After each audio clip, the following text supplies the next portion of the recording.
Notre 5e chapitre. Dans le thème l'église au temps d'enlèvement. Et le dimanche, nous avions intitulé notre 5e chapitre. S'il vous plaît, nous avions intitulé notre 5e chapitre. Qu'est-ce qui viendra sur la terre après l'enlèvement de l'église? Qu'est-ce qui viendra sur la terre après l'enlèvement de l'église? Vous allez épingler le premier point. L'ouverture de 7 sceaux. L'ouverture de 7 sceaux. L'ouverture de 7 sceaux. Répétons ensemble. L'ouverture de 7 sceaux. L'ouverture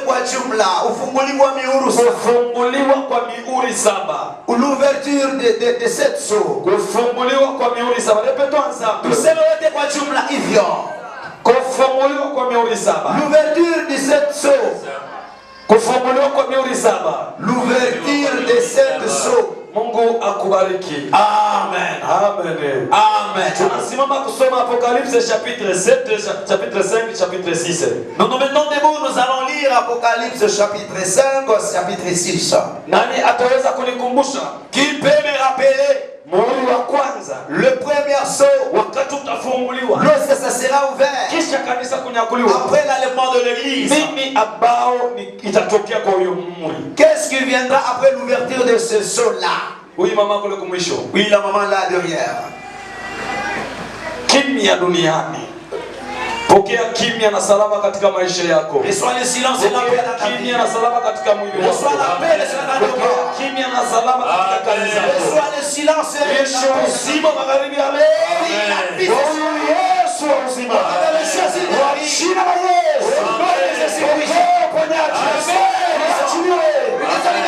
Amen. Amen. Gloire à toi Seigneur. Alléluia. Amen.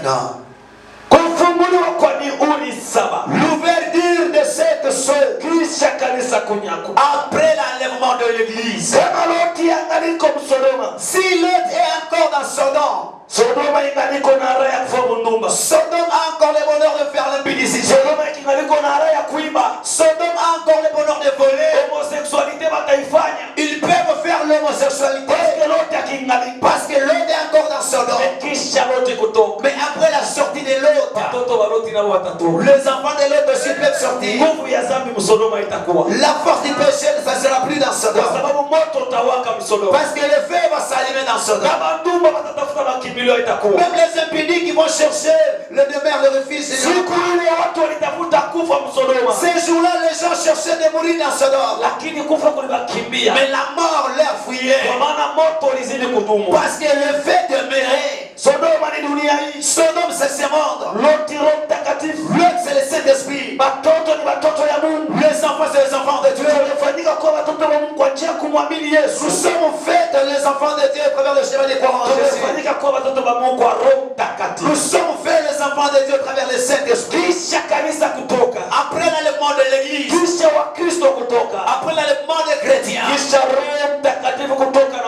après que les Saint-Esprit puissent sortir avec ses siens, il y aura des choses qui vont se produire dans le monde. Bien-aimés, meurent dans les Seigneurs.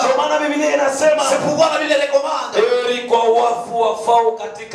Heureux dès à présent les morts qui meurent dans les Seigneurs. Heureux les morts qui meurent dans les Seigneurs. Heureux dès à présent les morts qui meurent dans le Seigneur.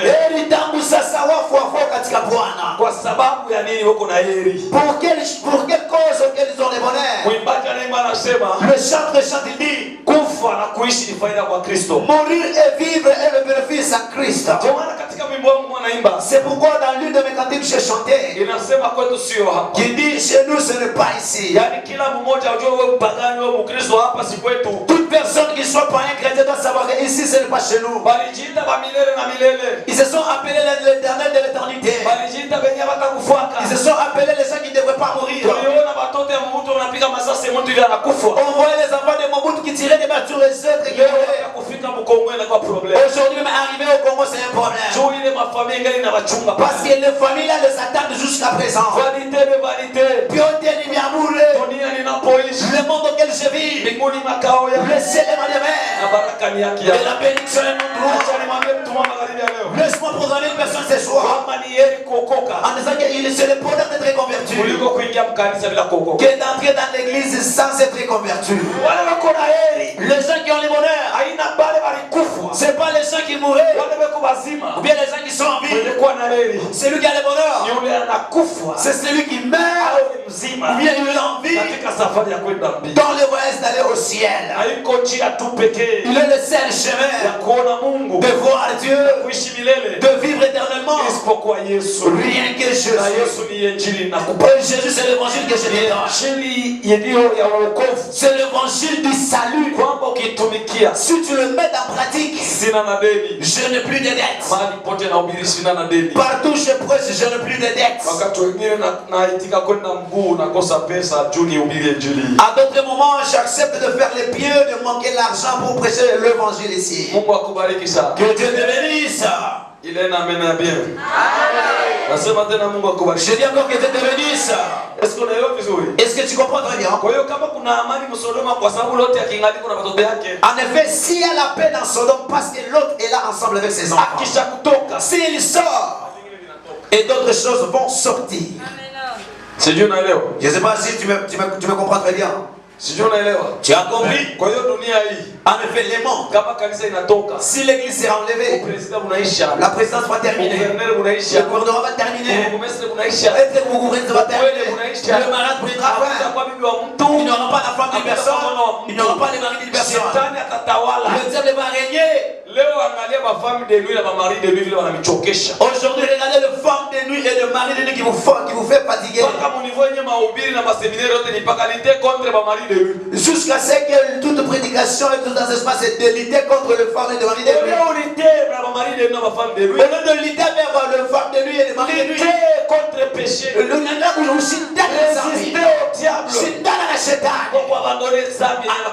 En abandonnant le péché qu'il t'impose. Et le mari des femmes de nuit vont te fuir. Parce que ce sont les esprits épires qui viennent enfanter avec toi. Ce sont les esprits épires qui couchent avec toi. Alors ça vient dans les sommeils. Lorsque ça sera physiquement comme ça. Les Rwandais. Les Rwandais là. Les Rwandais qui venaient avec Mzee à l'époque. Ils commençaient à violer les gens à côté de l'Est. Une femme sans homme peut coucher avec elle.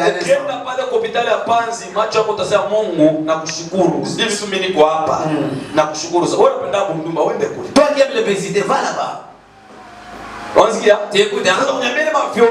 Alors dis-moi des violences là. Jusqu'à ce que le sexe va se déchirer.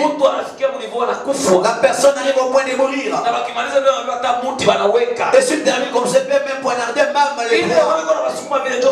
l'esprit qui les pousse comme ça, c'est ça le diable.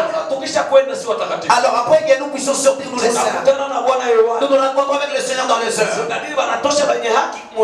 Ça veut dire on sort les justes dans Sodome. On laisse le méchant qu'il soit condamné. On autorise au diable, ils sont là, tu dois le maltraiter pendant 7 ans. Si le diable maltraite ses siens, alors toi qui ne l'appartiens pas, comment est-ce que tu vas souffrir? Et il y a d'autres cantiques que je vais chanter qui dira je serai visiteur de qui? Amen. L'onction de chanter est déjà là. Nous allons chanter, le monde entier va suivre et vous allez connaître.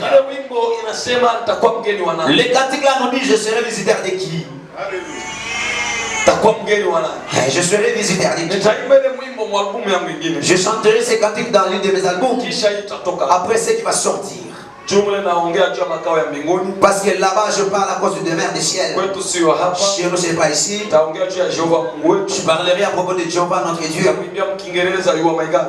Je vais chanter en anglais ou comme moi. Alors dans l'autre qui viendra, je chanterai un cantique, je vais dire je serai visiteur de qui? Toi qui es en train de servir Dieu sans les trésors. Lorsque tu rends l'enlèvement, là au ciel, sans les trésors, t'es allé qui? Cela va concerner aux gens qui vont aller au ciel. On dire amen. Après avoir exterminé tes frères pour donner de l'argent,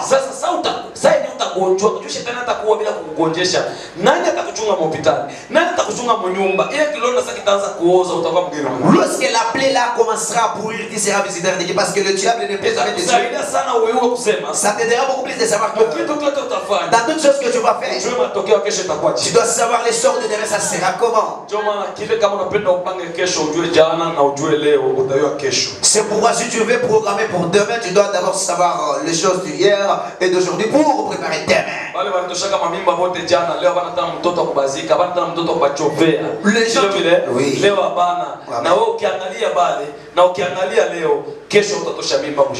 Les gens qui avortaient auparavant, aujourd'hui n'ont même pas les enfants pour le visiter. Toi aussi, si tu regardes hier les gens qui avortaient, toi aussi aujourd'hui tu ne peux pas avorter pour avoir un enfant. L'ouverture de cette chose, après l'enlèvement de l'église, le monde sera souillé. Puis j'ai vu dans la main droite de celui qui était assis sur le trône. Nikaona katika mkono wa kuume wake aliyekaa juu ya kiti cha ufalme. Un livre était en dedans et en dehors scellé de sept sceaux. Kitabu kilichoandikwa ndani na nyuma kimetiwa mihuri 7. Et j'ai vu un ange puissant. Nikaona malaika mwenye uwezo mkubwa qui criait d'une voix forte. Akihubiri kwa sauti kubwa. Qui est nani? Qui est nani? Qui est nani? Dit d'ouvrir le livre. Anaye stahili kufungua kitabu et d'en rompre le sceau. Na kuvunja mihuri yake. Et personne dans le ciel et sur la terre. Wala hakukuwa mtu mmoja mbinguni wala juu ya dunia wala chini ya dunia ne peut ouvrir le livre ni le regarder. Aliyeweza kufungua kitabu wala kukitazama. Oh, alléluia. Amen. Et j'ai pleuré beaucoup de ces personnes, de ce que personne ne fit trouver digne d'ouvrir le livre ni de le regarder. Nami nikalia sana kwa sababu hakukuonekana hata mtu mmoja aliyestahili kufungua kitabu wala kukitazama. Et l'un des vieillards me dit, na mmoja wa wale wazee akaniambia, ne pleure point. Usilie. Voici le lion de la tribu de Juda. Tazama simba aliye wa kizazi cha Yuda. Le rejeton de David a vaincu pour ouvrir le livre et c'est cette chose. Shina la Daudi yeye ameshinda apate kufungua kitabu na mihuri. Chapitre 6 le verset 1.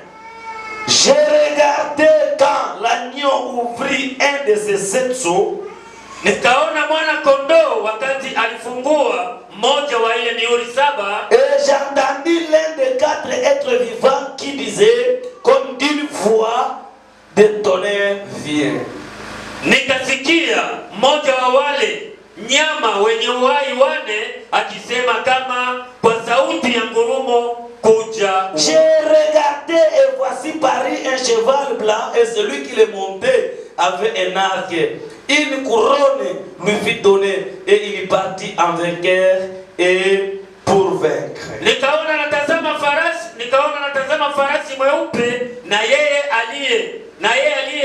ambaye aliyempanda ama anapindi akapewa taji, naye akatoka akishinda tena apate kushinda. Amen. Vous pouvez acclamer pour la gloire du Seigneur.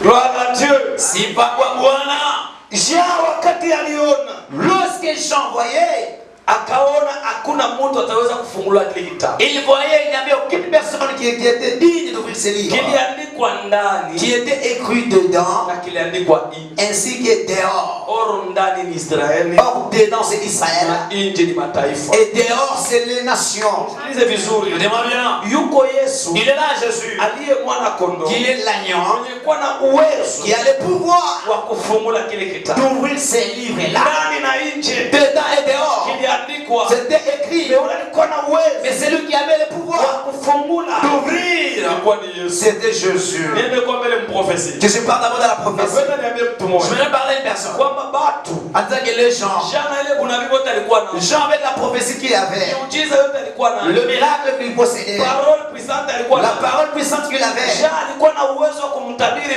na nani Herode Jean avait le pouvoir de prophétiser Hérode kwamba aache bibi wa Filipo, en disant d'abandonner la femme de Philippe. lakini kwa kufungula kitabu Mais pour ouvrir les kile livres kuandikwa nje na qui ndani étaient écrits dedans et dehors, alikuwa incapable. il était incapable d'ouvrir. So engele kifungula Parce que s'il devrait ouvrir, kichwa kyake abengelikata kwa nani? on ne devrait pas couper sa tête par Hérode. Abengelikata. On ne devrait pas. Hakuna uwezo wa kufungula. Comme il n'avait pas le pouvoir d'ouvrir, Au sens spirituel dans le sens spirituel, alijilimite il s'est limité prophétie dans la prophétie. wa kufungula. Mais c'est lui d'ouvrir Tumisome ilikuwa ndani na nje. pour que ça soit lire les choses qui sont dedans et dehors. Yuko lanyo. Il est là, l'agneau. Wache kuamini maprofeti. Arrêtez de voir le prophète, Wala maapôtre. ou bien les apôtres, Wala ou mapasteri. bien les pasteurs. Mtumishi wa Mungu wa kweli. Un véritable serviteur de Hii Dieu. wakati tuko Le temps que nous sommes, eko nalia sa Yohana. il plaît comme Jean Ana na uwezo parce qu'il n'a pas le wa pouvoir kufungula. d'ouvrir. Ule atafungula Celui qui va ni ouvrir, Yesu peke yake. c'est Jésus lui seul. Sema tuna wengi C'est hapa. pourquoi nous avons plusieurs. Tuangalie Si vizuri. nous regardons très bien, Wao ni kitabu kia Mungu. et ce sont les livres de Dieu Kile kinaandikwa ndani na qui nje. est écrit dedans et dehors. Humu ndani Ici dedans, akuona Mkristo. nous témoignons chrétiens. Kule nje Mais là dehors, anakusoma mlozi. on délit sorciers, sorcières. Uwezo wa kufungula kitabu. Le pouvoir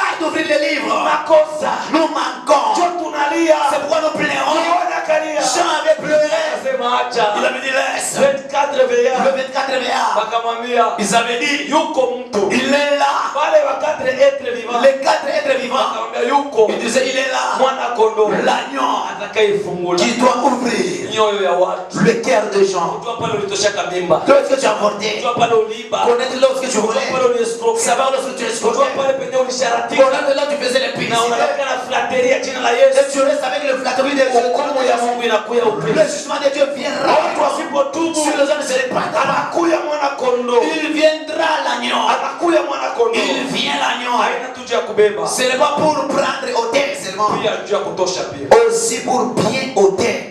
Amen. Amen. Sijapata amen ya pia. Je n'ai pas encore trouvé mon amen. Yesu mpaka somo kwa msikilize. Est-ce que papa, tu me comprends bien? Banaweza kukufunulia vile walikufungaka. Ils peuvent te révéler comment est-ce que tu étais lié. Wanaweza kukutabiri vile uko na sous-vêtements sio kulele gani. Nous pouvons te prophétiser comme tu as le sous-vêtement de quelqu'un. Mais kuleta solution. Mais amener la solution. Wanatabiri sous-vêtements kulele. Ils prophétisent la couleur du sous-vêtement. Lakini Mais utasa chômage. le chômage Inabakia mwile kulele. reste dans sa couleur d'origine. Parce que abana na uwezo. Parce qu'ils n'ont pas de pouvoir. Kama na mai yabo haitakuponya. C'est pourquoi l'air eau ne peut pas te Mafuta guérir. yabo haitakupa solution. L'air où il ne te donnera jamais la solution. Wewe Yesu maisha yako. Donne ta vie en Jésus. Okoka. Sois converti. Chukua neno la Mungu. Connais la parole de Dieu. Acha zambi. Abandonne le péché. Ule lanyo. Celui-là, l'agneau, Akisoma. s'il lit, Kama anaifungula. s'il ouvre, Ndani na nje. c'est dedans et dehors. Batajua kusema. Ils peuvent savoir que Bana mtu hapa. il y a une personne ici Aliyeguswa na qui est touchée par une maana personne. kuko mtu. Donc il y a une personne Mwenye anamgusaka mtu. qui touche la personne Mtu akuwe mtu. pour qu'une personne soit une personne. Kama na mtu atakuwa mtu bila Mungu. C'est pourquoi personne ne peut être personne sans personne. Inamaanisha maisha yako. Qui signifie ta vie. Wewe uliumbwa. Toi tu étais créé. Mais yuko mwenye aliumba. Mais il est là celui qui avait créé. Akajifanya mtu. Tu sais faire une Sio personne kufanya mtu. pour te faire une personne. Kumbe mtu bila Yesu. La personnalité sans Jésus. Ni mtu bila Mungu. C'est la personnalité sans avoir la personne là-dedans. Amen. Ila ngaje sikiliki. Le langage ici n'est pas compris. Ndio maana C'est pourquoi nione sana kuwa na kanisa na kumkosa Yesu. c'est malheureux d'avoir l'église et de manquer Jésus. Ili wakati wa kumtafuta Yesu. Ça c'est le temps de chercher Jésus. Na waliompata. Et les gens qui les trouvent, Neno la Mungu la linasema. parole de Dieu dit, Yohana alipomuona lorsque Jean le voyait, akasema Il avait dit, tazama mwana kondoo, voici l'agneau. tazama mwana kondoo. Voici l'agneau. Hapa kwa Yohane mawili. Ici il y a des gens. Najua kabisa. Ben, je sais. Kuna Yohane mwanafunzi. Il y a Jean disciple. Ndio aliandika hii kitabu. C'est lui qui avait écrit ces Na livres. kuna Yohane mbatizaji. Il y a aussi Jean Baptiste. Ule mwenye alikatwa kichwa na C'est lui qui était décapité par Ni Hérode. watu wawili tofauti. C'est deux personnes différentes. Lakini mu revelation ya Yohane, Mais dans la révélation, c'est Jean. Amen. Amen. Alléluia. asante Roho Mtakatifu. Merci au Saint-Esprit. Sikia mtu mmoja anataka kuongea. Parce qu'une personne pouvait parler. Eko naongea Yohane gani? Il parle de quel Jean? Eko naongea Yohane. Je parle des gens. Amen.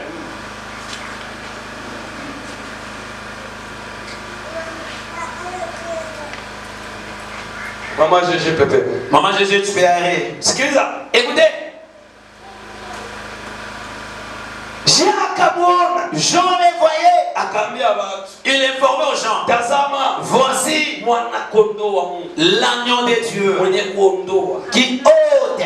Aondoi butasi. Il n'entre pas la postérité. Aondoi bwisi. Il n'entre pas les vols. Yeye waka wenyewe. Lui d'autrui. Aondoi butasa. Il n'entre pas la sérénité. Aondoa ki pauvreté. Il n'entre pas la pauvreté. Aondoa ki suivi tuka. Il n'entre pas des choses là. Mungu yako shida yako. Des difficultés, des Yeye problèmes. anaondoa kazabu. Lui, il ôte le péché. Tosha sana. S'il ôte le péché, Kazi ya kubariki inakuya ni mtakatifu. le travail de bénir vient dans la Kile sainteté. kinabarikiaka ni utakatifu na woga wa Mungu. Ce qui bénit, c'est la sainteté, la crainte de Dieu. Mtu mmoja ataniambia sema, Une personne peut me dire, wa maskini wa kwanza le premier ni pauvre, watakatifu. ce sont les saints. Ona mtakatifu hata kama ana difra. Regardez, un saint, même s'il n'a pas 10 francs, Lakini mais akipenda kwenda Kinshasa ataenda. s'il veut aller à Kinshasa, il ira. Akipata 1000 francs kwa leo. S'il trouve son 1000 foyers à l'aise, Kichwa yake dans sa tête, anajua kwamba anajieleza. il sait que je me complète, je suis Na complet. kikumbusha na hata nurisha. Et s'il emprunte, il peut rembourser. Lakini wewe mtenda dhambi. Mais toi, pécheur, Na wingi wa makuta. avec la plénitude de l'argent, Unaenda nyumba ulalaki tu hapo. construis la maison que tu passes. Unakuya mbaya. Tu manges trop mal. Unatembea mnyotoka. Tu manges dans des véhicules. Yeye watoto wako watakutembelea. Aucun de tes enfants ne peut jamais hériter. Parce que mwisho ile makuta Parce que la fin de cet argent, ni mwisho wa kupelekwa mpaka mauti. c'est la fin de t'amener jusqu'à la mort. Nani tajiri? Qui est riche? Ana mwenye kuwa na vya mingi na mkono bilongo. C'est pas celui qui a l'abondance ou celui qui a la Tajiri foi. ni yeyote mwenye kuwa na mtajiri ndani mwake. Un riche, c'est tout celui qui a le riche dans lui. Yuko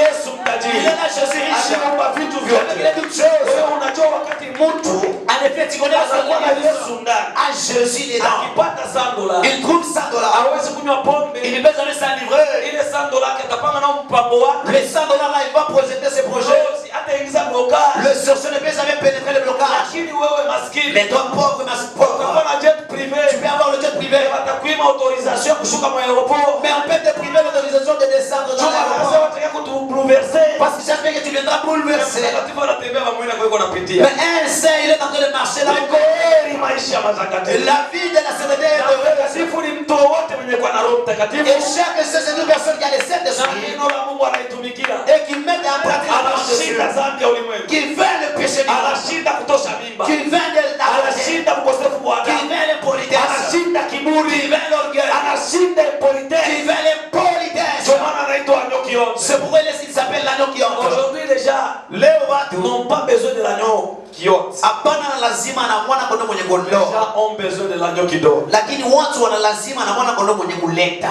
Amen. Et quand l'agneau vient pour donner, Na wakati mwana kondoo pia juu ya kuleta, ashikui mpaka kukupatia vitu. il ne vient seulement pour te donner les choses. Agneau analeta uzima, analeta nguvu. L'agneau amène la vie ainsi que la mort. Ndio maana anasema nini? C'est pour dire quoi? Nakuja upesi kumlipa kila mmoja sawa sawa na mshahara wake. Je vais rapidement pour payer toute personne selon son salaire. Kisha anasema nini Paulo? Après, il dit quoi, Paul? Anasema mshahara wa dhambi ni Mauti. yaani mtu mkutenda dhambi na Yesu anakuja kumpatia. Donc, ça veut dire la personne qui commet le péché, Jésus vient aussi pour les Moi donner. je n'aime pas l'agneau qui dort. Je sipenda mwana kondoo mwenye kuleta. J'aime l'agneau qui ôte. Mimi napenda mwana kondoo mwenye kondoo. Parce que si l'agneau vient pour ôter les Kwa péchés, sababu kama mwana kondoo anakuja kuondoa ndio dhambi, vile vile atanitosha katika dunia. également il va monter dans le Ni monde. wale wenye alitosha dhambi ndio wale atabatosha dunia. Ce sont les gens auxquels ils avaient ôté leur péché, ils les ôteront aussi dans le monde. Wale wale wapatia miotoka. Ce sont pas les gens qui avaient donné les Wale véhicules. wakaanza kusoma mafii. Ils allaient commencer à transporter les Aina wale filles. wale wapatia mkwele. C'est pas celles qu'on avait donné le Kisha mariage. anaanza kutumikia Mungu. Parmi ils abandonnent de servir Dieu. Cherchons l'agneau qui ôte. Tutafute mwana kondoo mwenye Ne cherche kondoo. pas l'agneau qui dort. Tusitafute mwenye kuleta. Car il donne la vie, il donne la mort. Kwa sababu analeta uzima na Le kufa salaire du mauti. péché c'est la mort. Mshahara wa dhambi Et ni mauti. il dit je viens bientôt Na anasema nakuja upesi. pour donner à chacun Dieu mwenyewe kumpatia kila mtu selon son œuvre. sawa sawa na kazi ambayo aliyoyafanya. Laissez les églises là, Atiel Manganisa, il y a pas de distraction. il reste dans des distractions. Angalia vile dunia kwenda naharibika. Regardez comme le monde s'est détruit. Yohana alilia. Jean pleurait. Yohana walikuwa wanacheka. Les gens d'aujourd'hui sourient. Atuvali coat. On ne porte pas de veste. Atuvali miotoka, atutembee miotoka mzuri. On ne marche pas dans des bons véhicules. Wala mpesa tunawajenga On manyumba. est dans de l'argent et des Ndio maisons. kazi ya utumishi tulitumiwa. Mais c'est ça le travail de serviteur qu'on se doit faire. Tulitumwa ni kuwatafuta wenye dhambi wache dhambi. Nous sommes envoyés pour chercher les pécheurs d'abandonner le péché. Tulitumwa kulia wakati tunaona watu wanatenda dhambi. Nous sommes envoyés de pleurer lorsque nous voyons les gens en train de commettre le péché. Ndio maana kama Bartimeo akilia na macho anaipata. C'est pourquoi si Bartimée doit pleurer, il aura même les yeux. Quand Bartimée a lié à la match, on n'est pas. Na comprendre. Je comprends. Kama Herode anakufa. Si Hérode meurt, Kama Herode anakufa. si Hérode meurt, Sijaona fashi waliweka kilio kyake. je ne veux pas vivre là, on avait mis son deuil. Akizaliwa Mais si il est né, anaweka kilio kyake. ils peuvent mettre son deuil. Mais akifa Mais si il meurt, hakuna kilio kyake. il n'a pas son deuil. Ndio kifo kia Herode. C'est ça la mort d'Hérode. Ndio kifo kyako. C'est ça même ta mort. Una celebrate date ya anniversaire ya kuzaliwa kwako mais hauandiki mwaka ulizaliwa. Tu célèbres l'anniversaire, la date de ta naissance, mais tu ne cries pas la date dont tu étais, l'année dont tu étais né. Utasikia tu wanaongea. C'est la personne qui va dire. Le 15 décembre, Les 15, anniversaire ya c'est ça mon anniversaire. ya mwaka moja hivi. D'une certaine année. Ndio maana Biblia inasema, C'est pourquoi la Bible dit heri kwenda kukaramu ya kifo heureux d'aller dans la fête du deuil kuliko kwenda kukaramu, que d'aller au festin, heri kwenda kumatanga heureux d'aller au deuil kuliko kwenda kukaramu. que d'aller au festin. Joyeux anniversaire. Menaandika na miaka. Écris aussi l'année. Sema mimi leo ni journée yangu. Dis aujourd'hui c'est ma journée. Maintenant unaandika na date ya naissance yako na mwaka ulizaliwa. Alors tu écris ta date de naissance ainsi que l'année dont tu Sasa es né. angalia unafiki mkubwa. Alors regardez l'hypocrisie. Unapenda watu wa celebrate miaka Tu yako. veux que les gens puissent célébrer, célébrer ta Date date. unaificha. Mais tu caches l'année. Chokie na mwaka. Tu dois aussi mettre l'année. Ndio maana Herode mtu mwenyewe alicelebrate anniversaire yake. C'est pourquoi Hérode, la personne qui avait célébré son anniversaire, Siku ya kufa kwake alikuwa kili. le jour de sa mort, il n'y avait pas les Parce que ile fête ya anniversaire yake. parce que le festin de son anniversaire, Ndio ilikuwa kwa kilio kufa kwake. c'est ce qui s'est changé en deuil auprès de sa mort. Amen. Watoto wanishikilia. Les enfants ne me comprennent pas. Usifuate dunia. Ne suivez pas les mondes. Hauwezi ukafurahia siku ulizaliwa. Tu ne peux jamais célébrer le jour de ta Acha naissance. sasa vile vitu vya joyeux anniversaire yako wewe ni siku ulizaliwa. Leo uko na naissance. Et d'ailleurs, toi, tu as deux naissances. Wewe uko na naissance. Toi, tu as deux naissances. Ulizaliwa wa Tu kwanza. as né premièrement Le 15 novembre 1930. le 15 novembre 1930. Mais ukakia kuzaliwa sasa wa pili. Tu es venu être né. 1930 na le 15 vikapotea. 1930, les 15 étaient perdus. Maintenant ukazaliwa sasa siku ya bateme. Alors nous étions nés le jour du baptême. Balikupatia siku ya On Pentecoste. t'avait baptisé le jour de Pentecôte. Balikupatia le 15. On t'avait baptisé le 15. Sio siku ya anniversaire yako Mkristo. C'est le jour de ton anniversaire, toi chrétien. Ile naissance ishapotea hapa. Parce que cette naissance est déjà perdue. Unawakia paka muhimu yamepita ya kale sasa yote. Ni mapya. Lakini data ile ya nini? Ya zamani. Ya zamani. Kuzaliwa mara ya pili. Être né de nouveau. Anniversaire mafete ya mapagani na mashetani. L'anniversaire, ce sont des fêtes de païens et de diaboliques. Ulichambule usichambule ndio kweli. M'insulter parce que c'est la vérité. Yaani kama unafete anniversaire ya kuzaliwa kwako tia na miaka yako. Si tu célèbres ton anniversaire, tu dois mettre aussi l'année. Unatia le 15 November. Nataka ni mufete tu bana rafiki. Unasikia? Ile ne ya Kinshasa. Anazaliwa kwa Kinshasa. Le 15 November. Tarehe 15 Din ane quelconque. ya mwaka fulani. Empoli. Ukosefu wa adabu. Baba wako yuko pale wanaambia kwa nizalika kuna balanda. Tes pères sont là, ils connaissent très bien Depuis tu es frère dans l'église. Oh, Jean est en train de pleurer. Mais les 4 êtres vivants. Ils disent l'année viendra pour vivre. Il y a beaucoup de choses que vous cachez. Ça sera révélé ce jour-là lorsque l'année viendra. Le jour que Jésus viendra, toute chose sera ouverte. Tu veux les gens comme tu veux. Vole comme tu veux. Ça c'est qu'il y aura un jour. Il va ouvrir les livres. Et lui, c'est ton cœur. Tu peux cacher les gens. Mais ta conscience, tu ne peux jamais cacher. Ces jours-là, c'est toi celle qui parlera. Et donne-moi un bon amen. Donnez-moi un bon amen. Lorsque le premier chose sera ouvert, nous sommes plus vite. Ça sera pour amener le silence dans le monde. Le feu s'enflammer. Si le feu termine, qui Kimia. Silence. Kama kipindi kia garika. Sur les temps de tempête. Kipindi kia Noa. Le temps de Noé. Mai wakati unakia. Parce qu'il y avait les déluges qui venaient.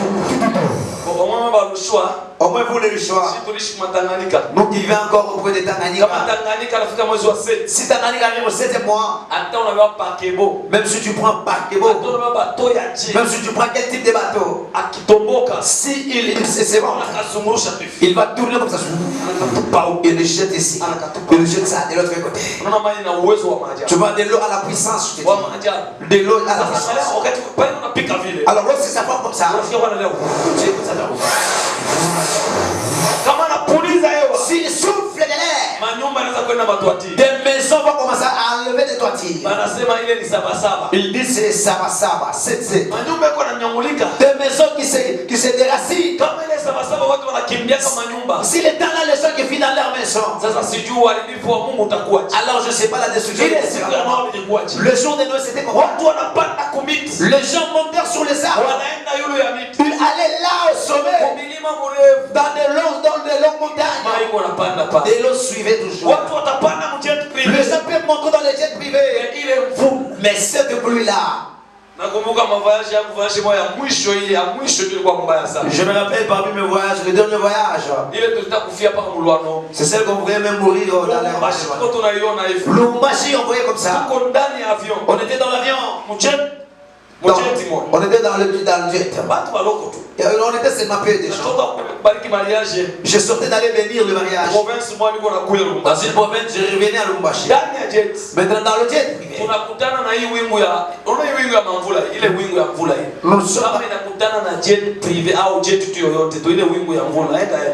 Nous nous sommes rencontrés avec le ciel de la pluie là. Kile kiwingu ya mvula. Le ciel là de la pluie. Tukapambana na Le nuage là de la pluie, nous sommes rencontrés.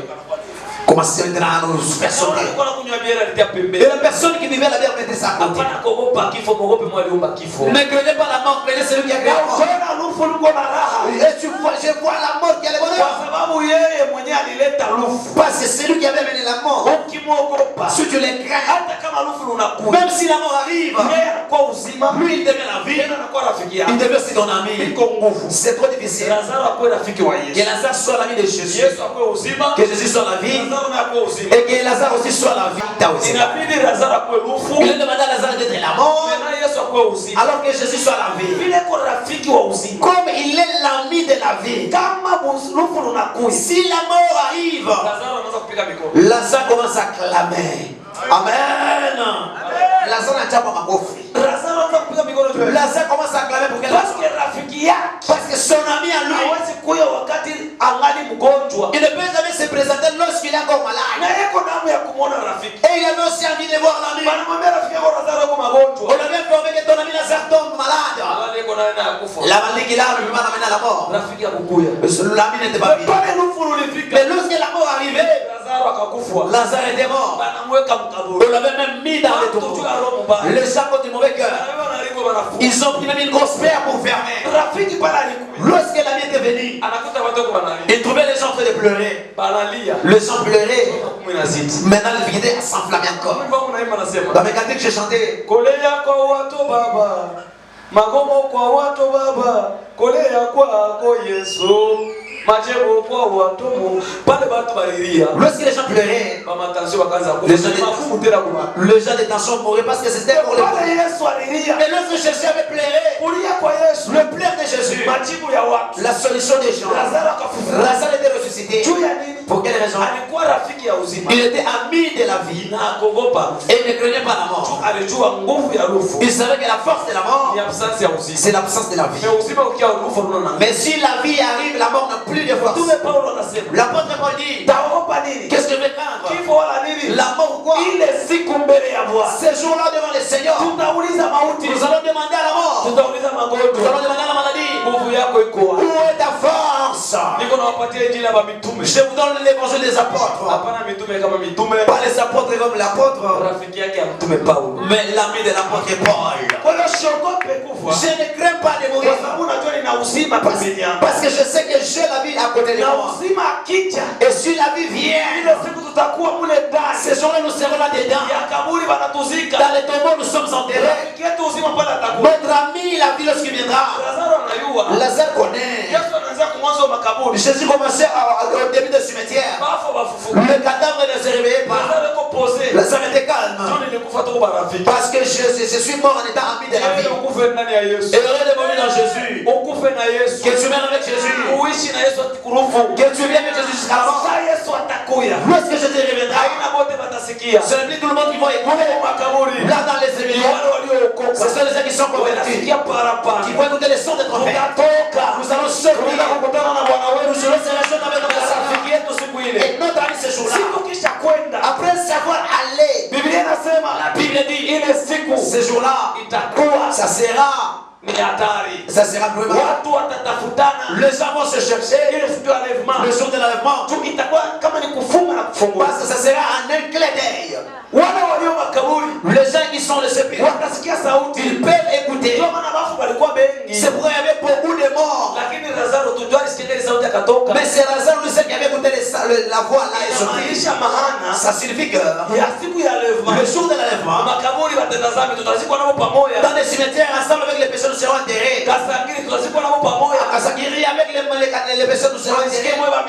Écoutez-moi, vous les musulmans, ce n'est pas chercher vos cimetières. Vous les Mitabala, de chercher vos cimetières, que vous serez ressuscités. Si vous ne donnez pas vos vies à Jésus, si vous ne donnez pas vos vies à Jésus, le chrétien peut être enterré loin de vous. Lazare peut être enterré loin d'eux. Mais c'est lui qui va se réveiller. Parce qu'il était ami de la vie. Il n'y a pas d'autre vie que rien de Jésus. Il n'y a pas d'autre vie autre de Jésus. Les gens qui sont convertis, qui vont avec des bonnes œuvres, avec les saints esprits là-dedans, ils vont écouter les sons des trompettes. Ils iront se rejoindre avec Jésus. Qu'est-ce qui viendra dans le monde? Qu'est-ce qui viendra dans le monde? Les gens vont se chercher. Les gens vont se chercher. Gaël va chercher l'apôtre. Apôtre va chercher Esaïe. Les gens qui vont rester, tu es encore dans des distractions. Et on m'avait dit le scandale des obstacles. En même temps que tu es scandalisé, les sons de trompette sonnent. C'est lui qui t'avait scandalisé, il ne savait pas s'il t'avait scandalisé, il s'est répandu. Il est parti. C'est pourquoi la sainteté, ça c'est sanctifié. C'est en train de sceller dans la perdition. Amen. Amen. Frère Kaiko sema amen. Frère Kaiko dit un bon amen. Écoutez-moi bien. La Bible dit, lorsque akaona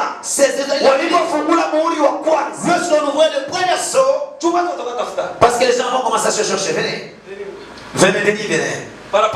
Les sons de trompette sonnent. Les sons de trompette sonnent. Parce qu'ils peuvent écouter. Ce sont les gens qui ont la voix de Dieu. Si tu n'écoutes pas la voix de Dieu, tu ne peux jamais écouter ces sons-là. Ce qui va nous faire écouter, c'est la parole de Dieu qu'on le met en pratique. Ce qui nous fera d'être enlevés, c'est le Saint-Esprit qui est là-dedans. Pas le prix dans les arabasques.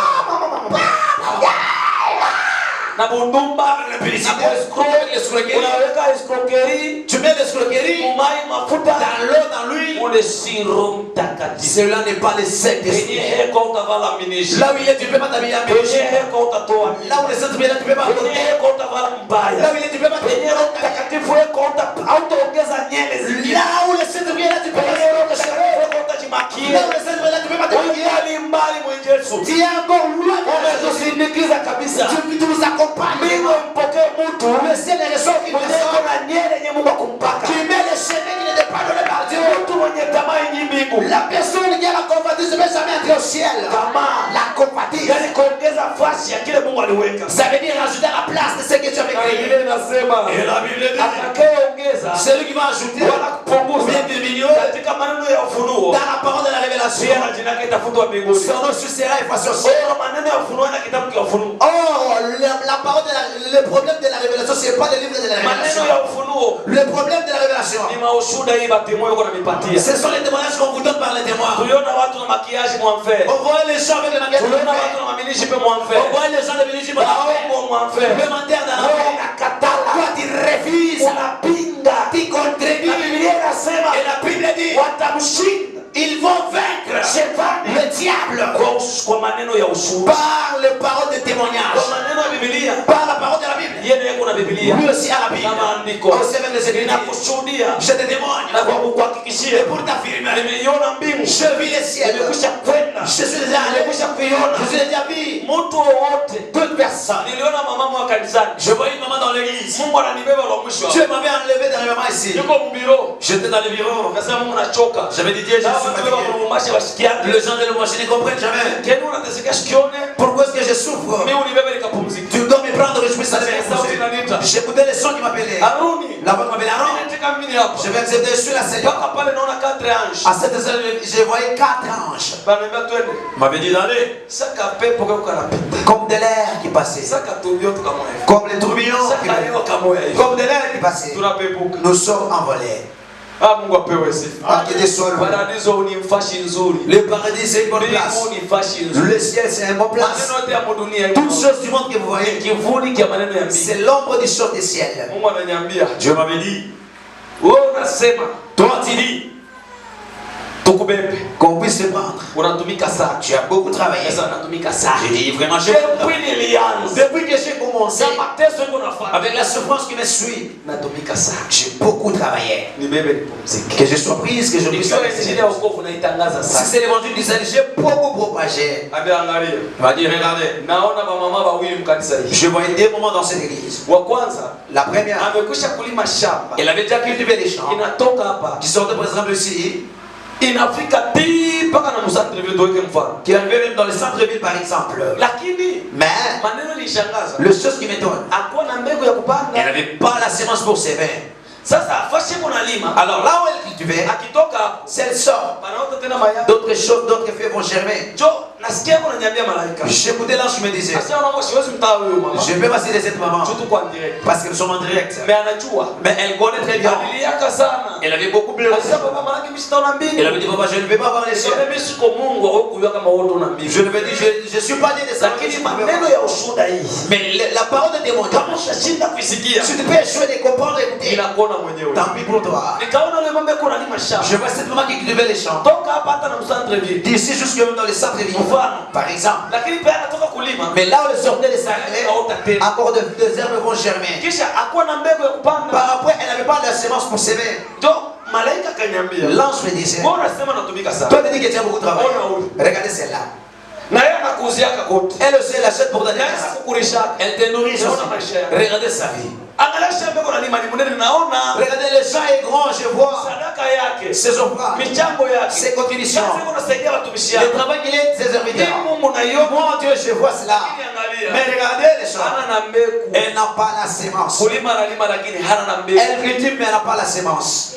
Nilikuwa naweka mbegu ni sadaka. Je savais que la sémence, c'est les offrandes. Kumbe mbingu. Le ciel, Mbegu haina sadaka. la sémence, c'est pas les offrandes. Kutoa ni kazi. Offrir, c'est le travail. Kutoa ni kulima. Offrir, c'est cultiver. Kuimba ni kulima. Chanter, c'est cultiver. Kuhubiri ni kulima. Prêcher, c'est cultiver. Kae kimya. Restez Sikilize kabisa. Écoutez-moi très bien. Ili kuimba Chanter, ni kulima. c'est cultiver. Kuhubiri, Prêcher, kuinterprete interpréter, ni kulima. c'est cultiver. Sasa mbegu Alors, la sémence, ni utakatifu, c'est la sainteté, uoga wa Mungu. la crainte de Kama Dieu. habina ndani ya vile Si ulivyo. les choses ne sont pas dans ce que tu cultivais, Mbingu hauioni. tu ne peux pas voir les cieux. Mungu akaniambia, Dieu m'avait dit, malaika ananionyesha sema, l'ange me disait ceci. mwambie Tu ule dois dire à celle-là, anapenda sana bongo. elle aime trop les mensonges. Anatowaka lakini na bongo tena. Elle offre aussi avec les mensonges aussi. Pia anapenda busharati. De deux, elle aime le publicité. Ni maneno mawili asipoacha. Si elle n'abandonne pas ces deux choses, Sijaiona sadaka zake. je n'ai pas encore considéré ces Chuma offrandes. nyari toa, mnaota tena maya. Parce que c'est Mayani.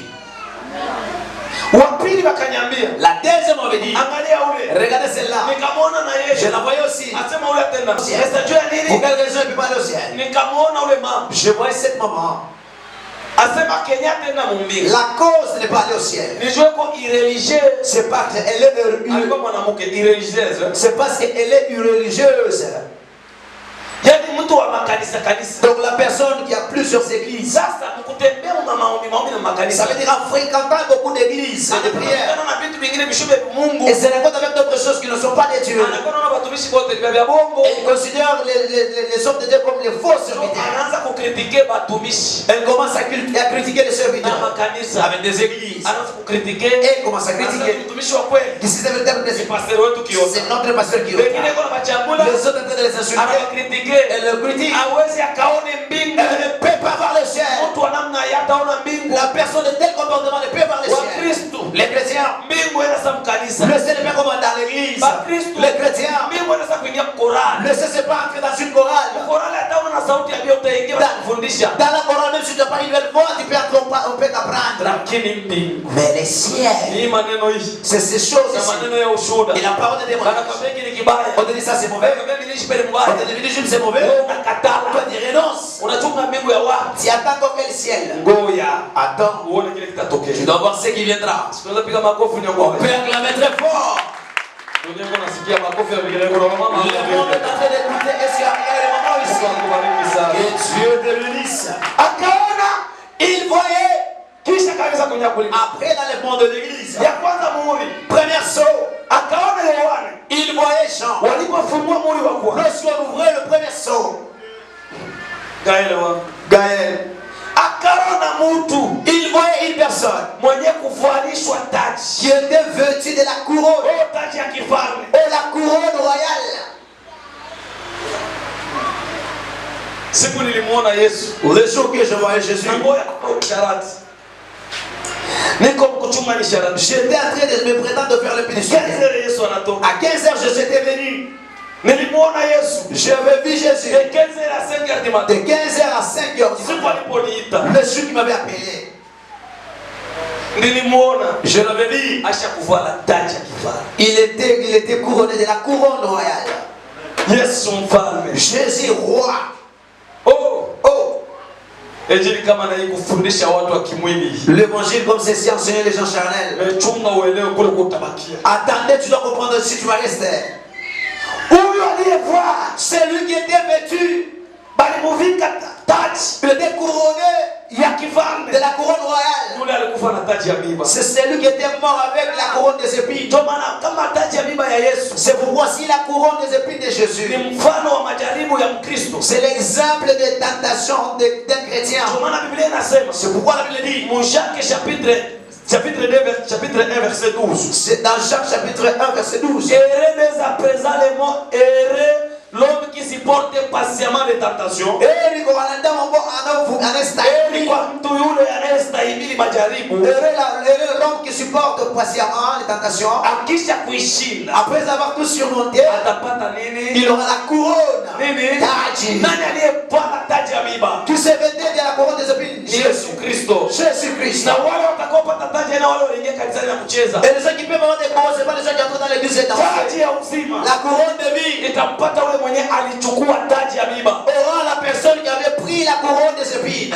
Unastahili majaribu. Tu mérites les tentations. Acha makuchambula. Arrêtez qu'on t'insulte. Makusarau. On te méprise. Sio Mkristo. C'est ça la chrétienté. Unavumilia pasiama. Tu supportes cela patiemment. Kusema sikuseme. Qu'on te parle ou pas. Na kusema na kuchambula na kupatia njia ya kupata taji. Si on te parle dessus, on te donne le chemin d'avoir la couronne. Ndio maana C'est pour cela. mulale mulamuke. Dormir, se réveiller. Useme que tunasemaka sana. Parlez bien, nous parlons trop. Tuko nasema neno yenu sana. Nous parlons vos problèmes trop. Hatutasema neno abantu yao ikalaki hapa. On ne peut pas parler des problèmes des gens qui n'existent pas ici. Kundumba On wako. va parler de nos Kuona difficultés. kubunchi takia kubiri hapa sema bunchi. Si on te voit tu es nu, je viendrai parler si c'est tu es nu. Badilika. Je ne peux pas changer. Ukinichambula unaniavantage parce que nitapata taji. Si tu m'insultes, tu m'avantages parce que j'aurai la couronne. Tumujaribu kushinda mnataji ya uzima. Parce qu'en surmontant la tentation, il y a la couronne de vie. Yesu alikuwa yulu ya farasi. J'étais été sur le cheval. Nani? Jésus. Alikuwa yulu ya Il farasi. était sur le cheval. Huyu ni Yesu Celui-ci c'est Jésus akivaa taji. qui était vêtu de la couronne. Alikuwa shakupata farasi mweupe. qui était monté sur le cheval blanc. Or, katika Israel, En Israël, mfalme alikuwa anapanda wafalme wote wa zamani. tous les rois, les anciens rois, Walikuwa wanapanda farasi mweupe. ils montèrent le cheval blanc. Kuko kimya na kuko amani katika nchi. S'il y avait la paix et il y avait le silence dans le pays. Mnanyacha, Vous me laissez? hamna hapo tena. Vous n'êtes plus là. Unaweza sema amen. Vous pouvez dire amen. Sasa kama alikuwa anapanda farasi mweupe mfalme, Alors si les rois montaient le cheval blanc, ni kuonesha kama kuna ukimya. c'est monté aussi à la paix, le silence. Haiambeshe mfalme tena kupanda farasi mweusi. Ça n'empêche plus au roi de monter le cheval noir. Kama anapanda farasi mweusi, S'il monte le cheval noir, ilikuwa inamaanisha ça signifie kuna maneno yasiyoendeka katika il nchi. y a des choses qui n'avancent pas très bien dans le pays. Na mfalme akipanda farasi mwekundu, Et si les rois montent le cheval rouge, pale ni damu, ni vita. par là c'est le sang, c'est les combats. Sasa hapa mfalme Alors ici les rois, pasha kuya yule farasi mwekunda, ils ne devraient pas venir sur le cheval rouge, atapanda mfarasi mwekunda parce qu'il va monter sur le cheval rouge mkomba Armageddon. dans les combats d'Armageddon. Hapa ifaa kuye kwa farasi mweupe. Ici il doit venir avec le cheval blanc. Ndio maana katika kuonekana C'est kwake pourquoi dans son apparition, sasa kutakuwa ni fuyo duniani. alors il y aura le bruit des Watu combats. watatafutana. Les gens vont se chercher. Ma televizio Dans kunaangalia. la télévision, tu devrais regarder. Watu wanakuta. Les gens ne sont plus. Mutasikia watu wanaremarke Biblia inako Vous tena. allez écouter les gens qui vont remarquer, il n'y a plus la Bible. Wachungaji wenyewe walikuwa wa kweli wanaenda, Wakristo wa kweli wanaenda. Le vrai chrétien vont partir, le vrai serviteur de Dieu vont partir. Directement watu wataanza makelele. Directement, les gens vont commencer à lever. Je suis resté. Inabidi wafungule muri wa nini? Wa kwanza. Watafungula muri wa kwanza. On peut ouvrir le premier saut. Ile muri na shetani atafungula. Les sauts là, c'est pas les diables qui vont ouvrir. Ni Bwana Yesu. C'est l'agneau Jésus. Ye boya. C'est lui-même Na malaika zake avec ses anges. atafungula muri wa kwanza. Il va ouvrir le premier saut. Muri iko sema le grenade. Les sauts, c'est comme le grenade. C'est comme une bombe qui doit exploser. Boum. Bah oui, les amis. Bali watu kwa mulima masekusa kimya. Lorsque les gens sont dans les secousses de silence, Njoo akili ya watu itafanya nini? Yeye kumbe alivumesha fanya nini? ishafanyika. Directement msema baba, Bwana Yesu unihurumie, msamaha unakutenda. Il n'avait plus le pardon. Shetani déjà batokea. Le diable est là à son apparition.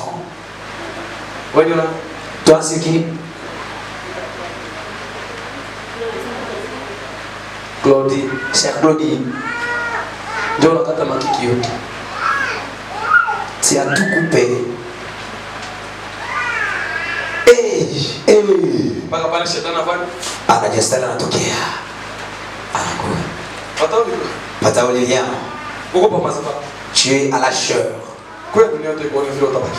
Viens, je te montre comment est-ce que tu dois rester. Papa kasoma. Vocation revient. Wewe ndio interprète. C'est toi l'interprète. Parapanda inani. Les sons de nos personnes. Nani atabaki hapa? Qui va rester? Yeye sema tena, yeye ndio baki. Wewe ndio.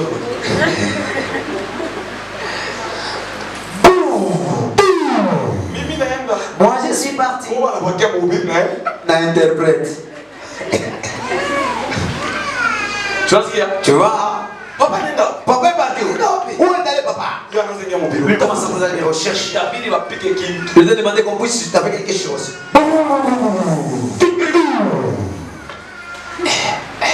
Qu'est-ce qu'il y a? Qu'est-ce qu'il y a? Le silence. Shetani Le diable est là. ndio itakapoonekana kwa mnyama wa kwanza. Sera la première apparition de la bête. Shetani anajitokeza sasa. Le diable va apparaître. Anakukuta hapo mazaba. On te trouve pas sur la chair. Mademo yakuta pa. Pamasabao. Les démons te retrouvent sur la chair. Ndio mwanzo sasa kuchokoa kwa damu yake. C'est ça le début de se sauver par son Tutafuta kule.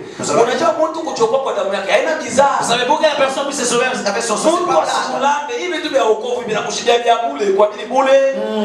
Na kutukana unasamehe bure unashindwa. Tu échoues seulement la gratuité. Njoo le moyo ulikuwa unamtesa. Mais la personne que tu maltraitais, Shosha moto. fais. Unamchoma moto. Tu les consumes, les fais. Alikuwa anapeza kukuua. Il avait besoin de te tuer. Ukaomba ushindi. Tu pris la victoire. Ukatoka mauti. Tu étais échappé de la mort. Yeye kuna feti mumbi. Est-ce que lui dans la fête, là où il est? Kama nipatie example. Je vais vous donner l'exemple. Kukalemi. À Kalemi, Kukalemi alikuwa mwana. les Galiléens sont là. Bale walikuwa mwili mamiaka. Les gens qui étaient à l'époque. Hapana mambo kusali kwa wazali kwa papa. Pas vous qui êtes nés maintenant là. Kukalemi. À Kalemi, Siku moja. un jour. Allez-y. Kukalemi. À Académie. Mama président wa kanisa mwa alikuwa anaingia kusoko. Juu kwa nifuata kwa Facebook. Une maman présidente d'une certaine église qui est entrée dans une église qui est allée. Alikuwa anasha kusoko ya Lukuka. Elle vendait dans le marché de Lukuka. Ni soko kubwa sana. C'est une grande marché. Elle avait son ami. Son ami la vendait beaucoup plus. Elle avait beaucoup remarqué que son ami la vendait beaucoup plus. Et je vous avais dit ceci le chrétien. Si vous voulez réussir la vie, prenez des problèmes, sois satisfait de ta vie.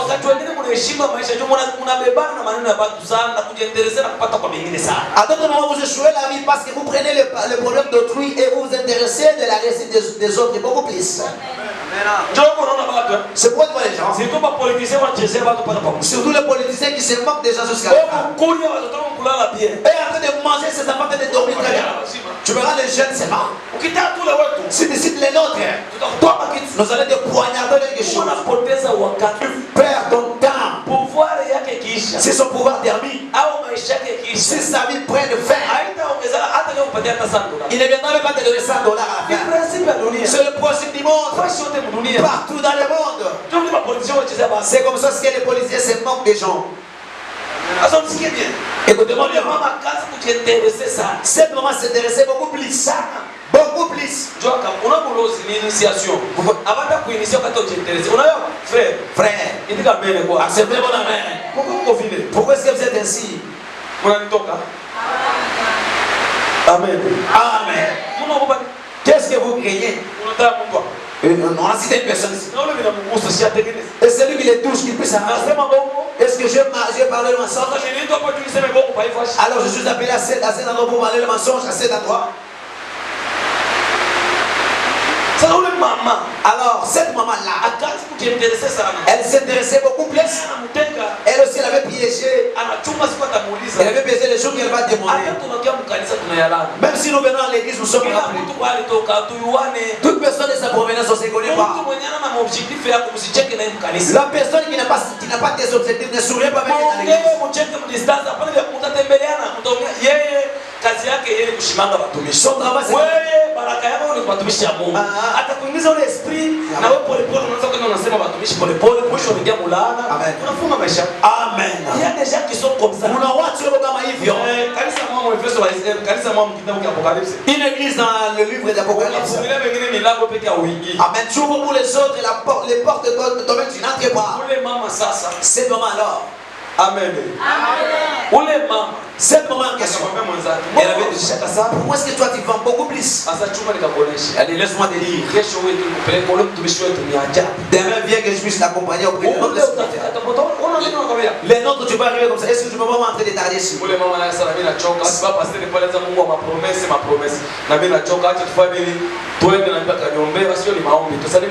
C'est maman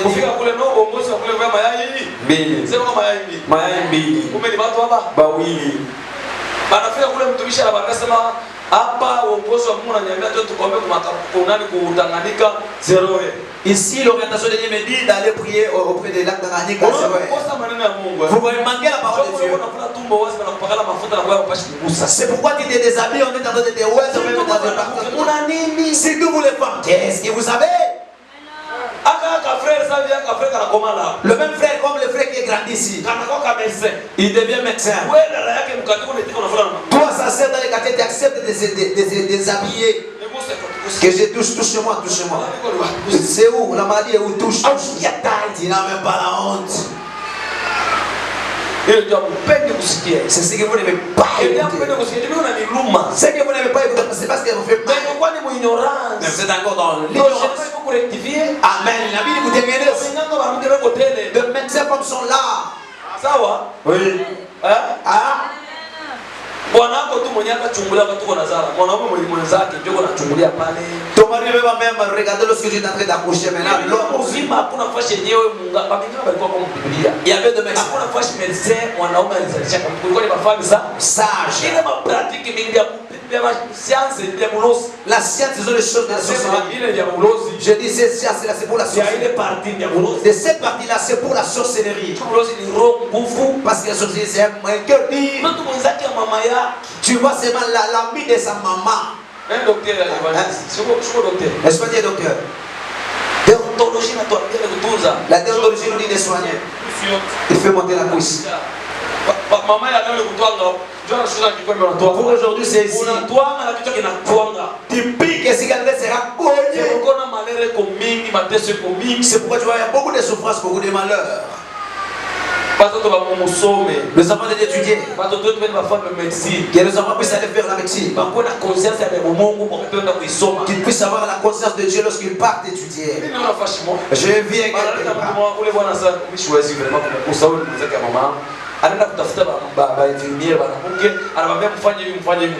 Amen. Il pénètre même les doigts tués.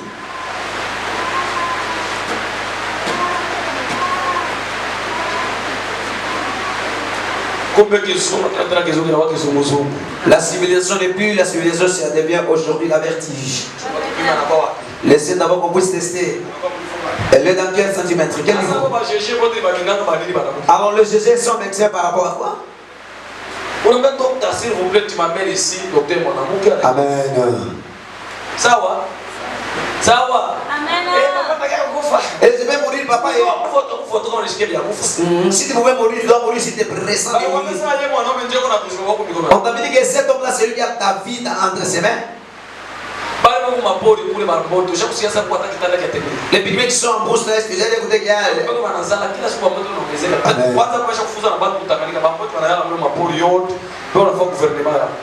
Amen. Hapa hivi wale watoto wote wa marujole waliwatonga mavaccine hapa si watoto wote marujole sio vile. Amen. Bale walifanya ukaramuzi wa kwenda watini bomba watoto wakufa. Bale waliao kuindika tu kalanga na mayani ya chai bandugu hawakupona magwetu. Bego na mpona. Tucheze. Ne se moquer de nous. Ninjua nini bantu kuna kufa. C'est pour quelle raison les gens meurent comme ça, les gens? Parce que ba mama venye ba kusaidia watoto. Leo utakutana mama wa 1900 mzima. Aujourd'hui, tu peux écouter, tu peux pas trouver une maman de 1900 vivante. Ni mama mmoja kwa na 80 ans. Utaona tu lite contre la vieillesse. Ataka ngadarisha kukatana kimama mishipa na kwa ya vero mushuji. Atavua pas, elle va toujours porter un maladie. Kujikaza tu biane mashimu ndio tuko sawa. Biane tuko sawa, utakufa mbele ya wakati. Tu vas mourir avant temps, si les autres sont mbele ya wakati. Tu vas mourir avant temps. Sasa utakutana ingia makati tu. Écoutez, entre dans des quartiers seulement ici, tu vas trouver. Mwenyewe mzalaka mama yake mama nani ule.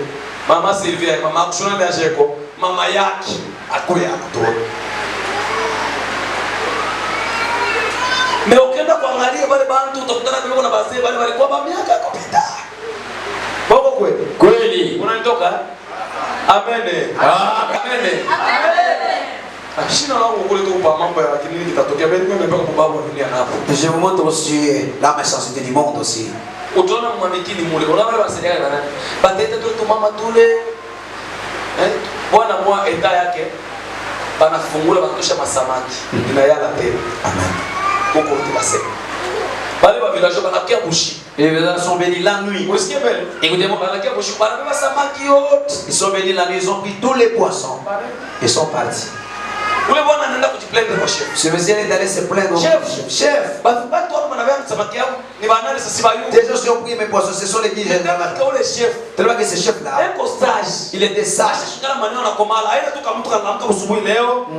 Kanavala toje moya noir na kanali kama ka blanc hapa. Directement akasema maneno ya bana. Sio tu tu bantu na tukutaka kanali makuta hii kote kanali makuta hii kote. Amen. Tu akili tu ya mtu na experience hana. Il n'a même pas l'expérience, même l'intelligence. Bongo kweli. Hakuna mwisho kwa désordre sawa. Il n'y a pas un endroit là où il y a des désordres comme ici. C'est pourquoi les cabinets dépassent en devenant même des toilettes d'eau. Le problème termine par 5 ans au parquet. Manque de la conscience. La science sans conscience, c'est l'île de la sorcellerie. Amen. Amen. C'est l'île de la sorcellerie. Très bien. Amen. Kama tunge bya mushaka ngeli corriger. Asini corriger. Mushaka na ngo lugusiro kwa shorofu. Ata. Kwa Lazaro kwa rafiki wa Yesu. Kwa Yesu. Lazaro na lu kifo. Yesu na nini? Uzima. Chobela chikongoro. Ça c'est concorde. Tutaliwa kama wewe mtakatifu pale unaikala pembeni ya watenda dhambi. Nous allons savoir si tu es lorsque tu sièges à côté des gens qui sont pécheurs. Oyo nous connaissons que celui-ci, mutentu Motentu, acha pombe il abandonne la bière. kama uko katikati ya watu kunywa pombe. C'est pombe. Hapana frère sasa nisha kuacha pombe au yapata makuta kuikunywa. Tu n'as pas retrouvé l'argent de boire. Chungu ndio kuzika gazie tano. Attends qu'on te verse 5 gaziers. Unajifelicita sasa mimi mtoto akiota. Mungu aliniokoa. Nimekwisha kuacha maneno. Amen. Pokea neema mjina la Yesu. Reçois la grâce au nom de Jésus-Christ de Nazareth. Amen. Sasa ule chef akamwambia. Alors le chef là les avait dit, Beba ushende kupanga. n'allez pas au parquet. Kule basha kuweka kwa depo tena wangalia maparke mingi hapa hapa pembeni ya mabanki. Donc ni banki ya maneno ndio kutosha mabanki ya makuta ifunguke iende kwa banki ya maneno. Amen. Kuya hapa tukwambie hekima. Viens ici qu'on puisse te dire la sagesse. Beba samaki ilibakia. Prends les poissons qui sont restés. Tia mubase. Mais ça Batia bafie. donne aux filles. Hata niseme Kiswahili. Anabeba samaki ilibakia anatia mbase, anapatia fie kwa samaki, hayo ni samaki. Mama, hamtauza samaki. Chia tutauza. Nyumba ya kwanza ya pili mfika afike bila set. Mama mtauza samaki. Tuko na wengine hapa hivi tulipata jana kwa kutushia baba mkwenda. Mbona samaki yenyewe mliuza? Si wale kutushia samaki hapa tena bei chini mpaka hii. Kwa baba mkwenda. Aba mama mwalimu samaki. Bana mamba. Oliva. Sasa ingekuwa kule kubariki. Ingekuwa article tel. Una article tel. Frère. Ona science kama inakosa kabisa sagesse. Je me fais comprendre très bien. Mon science. Dans la science, Pharaon avait songé. Mais mon intelligence. Mais dans l'intelligence, Joseph en était intelligent. c'est Joseph qui doit amener l'interprétation. Il y a autre chose. Même si tu puisses comparer, on avait un maître donatien. Si tu viens avec tes problèmes, premièrement, il te dit, tes problèmes ici, on va t'arrêter. Mais moi, je vais t'aider, qu'on puisse diminuer même l'expérience, c'est de mettre le mensonge qu'on puisse t'arrêter, qu'on puisse te libérer. Mais ça, on doit d'abord t'arrêter. La conscience. Les gens fréquentaient le maître là tout le temps. Parce qu'il était une personne qui était véridique. Il y a une personne qui reçoit même la raison. Amen.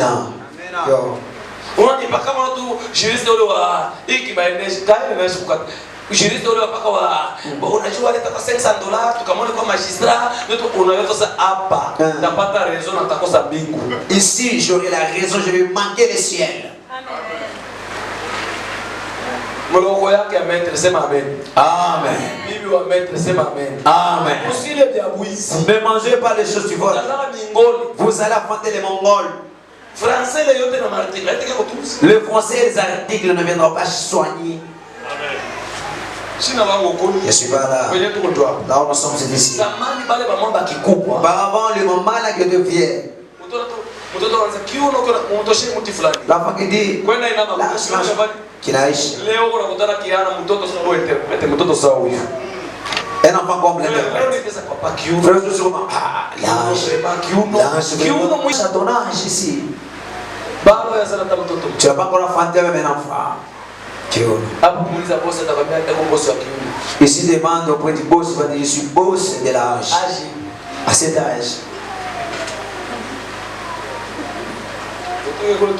Nous allons là. Le premier saut sera pour amener le silence.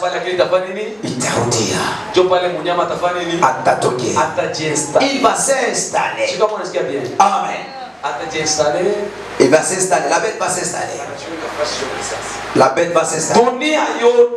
Dans le monde entier, que tu sois même un président, que tu sois caporal, que tu sois une personne, que tu sois un cultivateur, il n'a pas mangé, il n'a pas ni vendre, soit 106.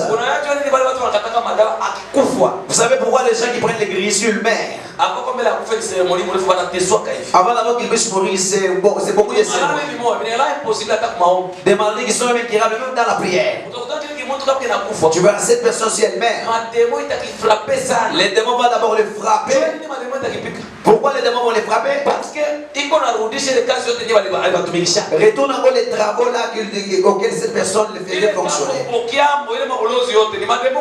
Amen. Tout ce que tu envoies, tes foudres pour tuer les gens. Ne croyez pas que les choses ne se pratiquent pas. Lorsque l'église sera enlevée, les démons vont venir. L'esprit de mensonge vient. C'est son tour que tu puisses aussi le travailler pour lui. Oui. L'esprit de l'Église vient. Je viens, tu m'avais beaucoup utilisé. Ici aujourd'hui, je vais te faire travailler. Si dans le spirit a été pour le féliciter, je rate l'enlèvement. Lui t'amène encore même d'autres 70 démons. Je ne peux pas dire au nom de Jésus, ça ne suffit. Jésus est déjà parti. C'est ma amen. Amen. Ça sera le début de la destruction. C'est pourquoi je vous avais dit, ces jours-là, ça sera le cri et le glissement des dents. Mais ce ne sera plus la fin. Ça sera le début de la destruction. C'est par là que ça va commencer. Nous allons commencer à chanter les cantiques. Nous savons là aussi. On ne peut pas connaître ce qui va se passer sur la terre. Si tu pars au ciel, tu ne peux plus accepter de retourner ici. Amen. Et si tu pars au ciel, en aucun jour, il n'y aura pas la nuit, il n'y aura pas la journée. Tu vas savoir là où tu ne seras pas là. Partout, c'est une bonne place. Je vois lorsque je suis appelé de 15h à 5h du matin. La manière dont on m'avait amené dans le paradis, là où je voyais Abraham, à cet endroit-là. Et ce que je vous parle dans le bureau lorsque je suis parti, c'est deux places différentes. Mais toutes les deux places étaient bonnes. Dis d'abord le ciel est bon. Le ciel est bon. Tu dois dire cela. Amen. Amen. Amen. Combien de gens qui ont au ciel? Oui. 3.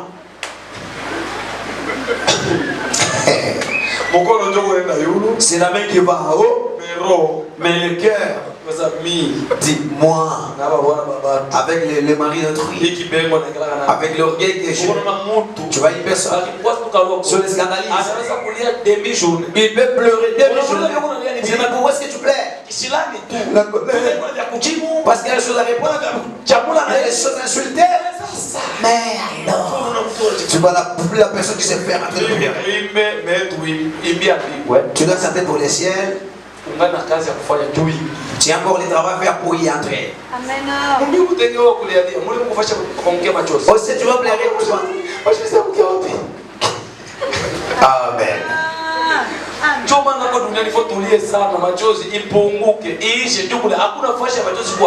C'est pourquoi dans le monde nous allons beaucoup pleurer, parce que là-bas aussi il n'y a pas l'endroit là où les larmes vont couler. Amen.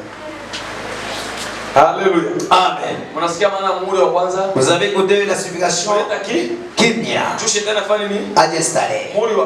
Deuxième saut. Dis d'abord deuxième saut. Mori wapili. Deuxième saut. Le deuxième saut. Le premier saut sera le saut. Je t'ai expliqué. Le deuxième saut. Nous lisons Apocalypse chapitre 2, 6 verset 3. Quand il ouvrit le second saut, j'ai entendu le second être vivant qui disait, viens. Et il sortit un autre cheval roux. Roux. Si Swahili na somo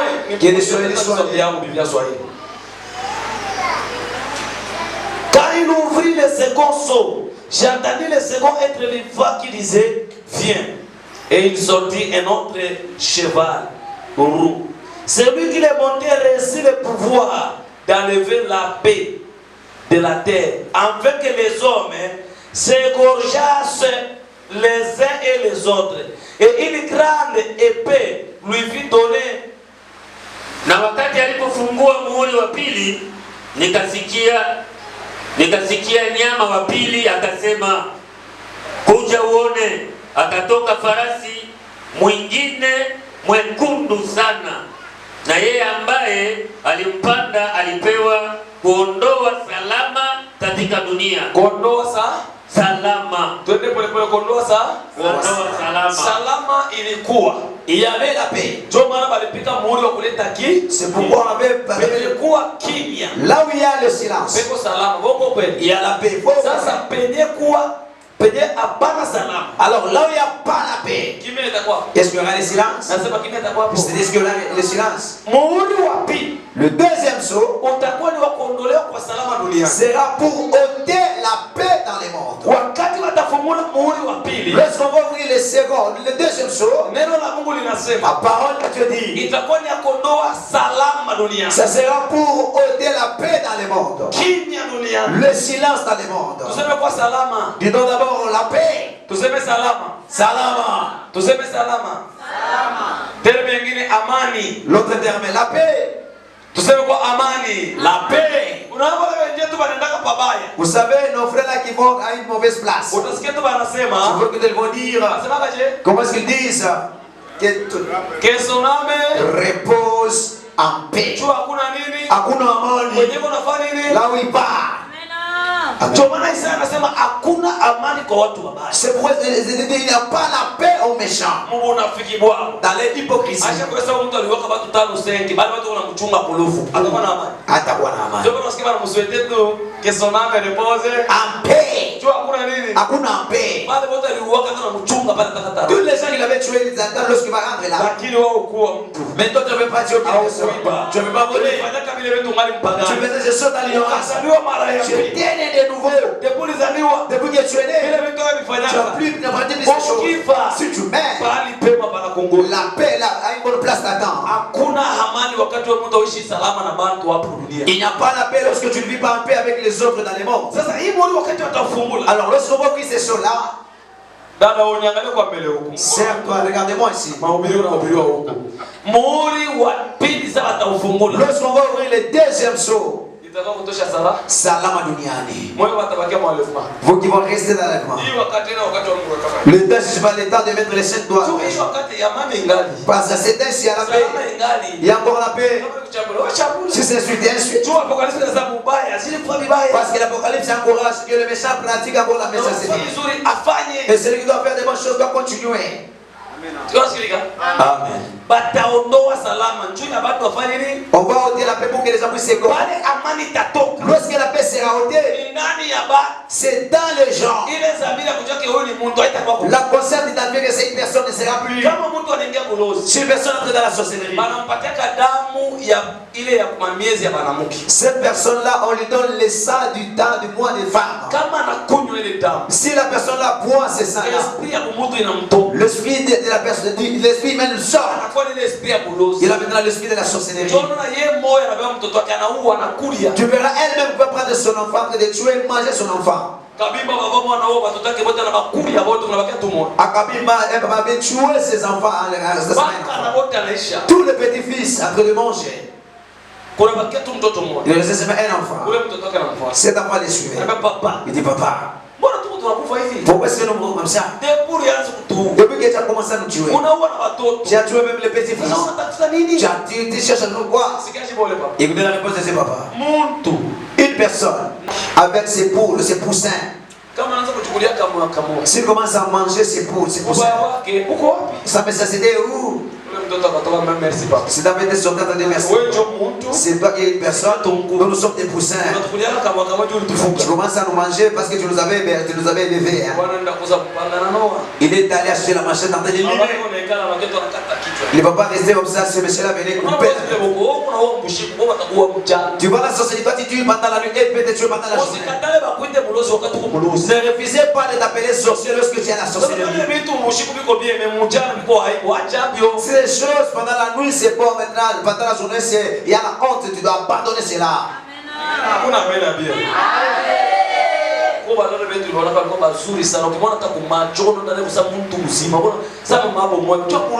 Il y a des sœurs qu'on les voyait très bien qui étaient belles, maintenant aujourd'hui tu les vois comme ça. Des sérosités. Comportement ya watu bakubulu hapa tuko naisha musako tukisha huko tunaingia huko ni musako. Nishasema tatu unafanya nini? Musako. Penda upende. Vouloir ou pas. Après qu'on a kimbia si tutakufuata na mwili. Même si tu es sûr, nous allons te rejoindre chez vous. Dieu a kudélivrer je peux vous longa kama alikuwa faire. Pour te délivrer la sorcellerie qui était en sorcellerie, les gens là. Uliletwa hapa ili tu kutosha kulozi uokoke. Tu étais amené ici pour qu'on puisse enlever ta sorcellerie qui soit convertie. On ne peut pas ouvrir la sagesse. Quelle sagesse? Amen. Quelle sagesse? Sasa. Alors, ule bwana kata kichwa kutobola huko. ce monsieur avec combien de connaissent cette histoire? Je m'amène. Ça c'est la tête de mon père. Ceci c'est une personne qui est normale. On avait arrêté ce monsieur jusqu'au Canada dans le central. Comme je parle avec toi. Dans le central. On l'avait condamné. Oui. Mais c'est un pasteur. Il est sorti là en étant un grand pasteur. C'est papa là. Il est dans la souffrance, c'est lui qui est. C'est pourquoi c'est lui qui a assuré. Parce que si c'est répondu, il peut être converti. Amen. Alors si tu meurs en ayant les mauvaises pensées et les péchés, il n'y a plus qu'il est retourné en derrière.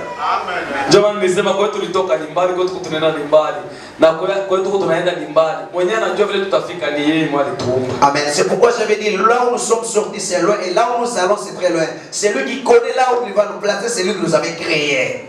Yeah. Amen. Amen. Dans les cantiques de Jéhovah, mon roi. Amen. Bible nasema dans Thessaloniciens chapitre 5 verset 23. Cherchez la paix avec tous, sans laquelle personne ne verra le Seigneur. Maintenant, ça.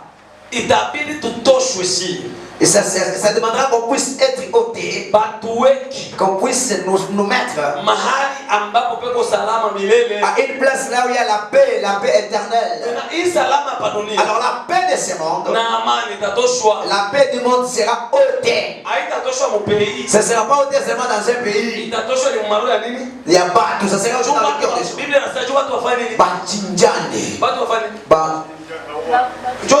C'est gorgeous. Amen. Lorsqu'on sonne seulement ce sont là. Viens. Nous sommes encore bien.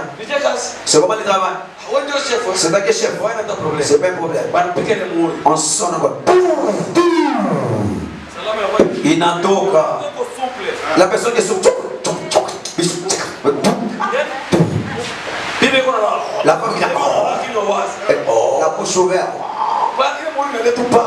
Lorsque les soleils ne veulent pas, c'est vouloir ou pas.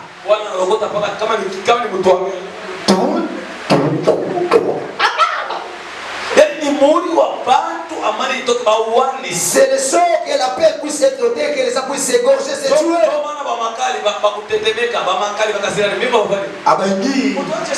Laissez-nous. Non, le soleil ne descend pas avec la colère. Nous sommes en colère. Nous parlons. Ça suffit. On fera le signe.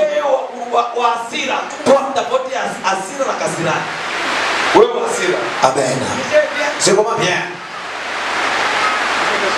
C'est comment? C'est comment? Merci. C'est déjà terminé, nous sommes bien. Mais là-dedans, lorsque ce cela sera ouvert, ça demandera aux gens de se tuer. Se tuer en désordre. Tu vois le meurtre qui s'élève, d'autres maîtres. Le sexe se soulève les montagnes. Il crée le virus de corona. Ils le mettent là-bas. Les gens commencent à mourir. Ils commencent maintenant à ils trouvent de l'argent. Les tests, c'est l'argent. Voyager, il faut être testé. Ça devient la fête de l'argent. C'est ça les humains, les gens. Qui crée des virus et des virus. C'est qu'on appelle une bombe biologique. Le bandit entre. Il tue une personne.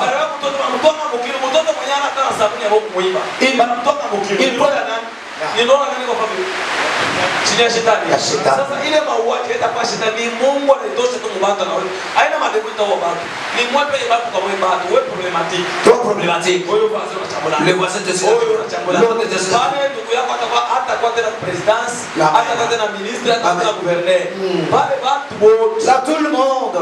Sasa twende pole pole. Allons-y doucement. Wewe unakulia kama makuta. Toi qui manges de l'argent. Andiza kwa général. En disant que tu es général. Caporal ko nalala njala. Un caporal qui dort en famille. Vous l'appelez comme si tu le fais dormir dans le vache. Le sol là est frappé par. Il paraît que.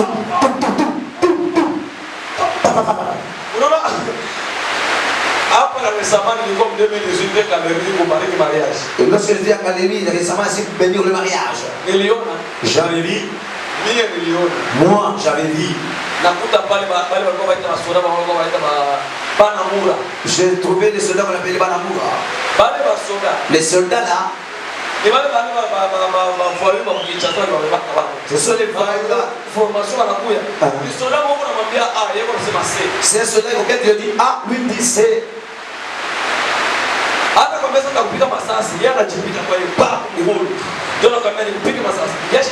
Lui d'abord il se tire d'abord. Et puis il se réveille le matin. Mon cause. On est parti à Makuta. Et on va se faire. Mumba. Avec Waka. Popo. Pourquoi parce que tu as tué les gens? Il a tué les gens jusqu'à se tuer. Ça suffit par là. Les Al-Qaïda que tu vois. La personne qui s'agit comme nous sommes là, la personne qui entre, il ouvre les grenades. Les gens meurent. Mais c'est sûr qu'avec les grenades, il va ouvrir. Ça va changer en eau. Parce qu'il y a encore la force de tuer. Ça, c'est lorsque la force de Dieu ne sera plus. C'est pour envoyer dans vos maisons. Tu as le droit de vous protéger. Le chef plaire, mais Dieu protège ta maison. Les gens se tuent, ils ne savent aucune chose, mais c'est de tuer seulement. Ça ne se fait pas. Si vous lisez dans Terre, ça veut dire que les gens arrivés au point de se manger, une personne qui mange une autre personne. Ça se comprend?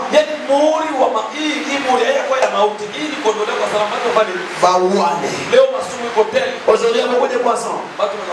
Les gens qui se tuent, ce n'est pas encore.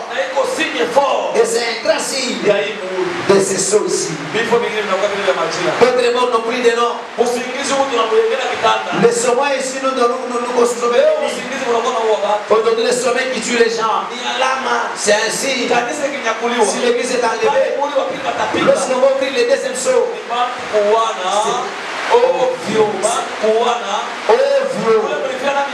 vous êtes réglé avec l'une des limites. Il y avait les conflits. Tu restes des rats d'enlèvement. Le premier viendra chez toi. Et puis il y a des possibilités de ne pas mourir et de mourir. Tu meurs. Le diable aura le pouvoir de te réveiller encore. Que tu souffres. Ici, si on n'assiste pas encore, c'est encore le problème de vous-même. Je pitié de vous qui vont rester. C'est quoi si tu vois la vie de la sainteté qui me domine? Je commence à chanter, je sens la présence de Dieu. Je vois seulement mourir. Mourir avant l'enlèvement dans Christ, c'est trop avantageux que d'attendre l'enlèvement. Si ça pouvait être se tuer et tu pars dans l'enlèvement au ciel, on devrait seulement se tuer et aller au ciel. Le seul qui doit ôter la paix, il t'attend. Binaisha. C'est celui qui précipite son ami, il va tuer. Il n'a rempli la petite guerre. Troisième saut. Nous nous limitons par ici. Troisième saut, itakuwa muri wa njaa. ça sera le saut de la famine. Itaniexpliquer le vendredi. Ça, je vais vous expliquer vendredi. Ya tatu hadi ya saba. Du troisième saut jusqu'au septième. Mungu wa njaa. Wanjala. Batanza sisa sosa. 66. Na kazi ya mnyama wa kwanza na mnyama wa nini? Amen. Amen. Kazi ya mnyama wa kwanza na mnyama wa nini? Le travail de la première bête et la bête de La deuxième bête. la deuxième bête. Merci. Amen. Amen. Amen. Amen. Amen. Gaël kata niimbe wangu niende kata. Gaël, tu